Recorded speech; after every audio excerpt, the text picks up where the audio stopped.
আসসালামু আলাইকুম গাইস। আপনারা তো সবসময় দিনের ভিডিওগুলো দেখেন রূপনগরের, হলো রাত্রের ভিডিও।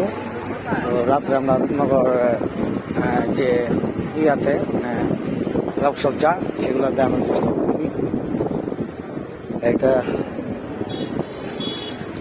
রূপনগরে রাত্রের যে দৃশ্যটা ওইটাই, যে পরিপাটি যেভাবে সৌন্দর্য পরিমাণে সাজায় দোকানগুলো দেখুন। তো আপনার রূপনগর যারা না আসছেন তারা আসবেন রাত্রেবেলা সিনারি গেলে কিন্তু অনেক সুন্দর লাগে। তো এটা চাইনিজ রেস্টুরেন্ট, এটা যে ডেকোরেশনটা করছে অনেক সুন্দর। টিপটাপ করে রাত্রে আসলে অনেকটা ভালো লাগতেছে।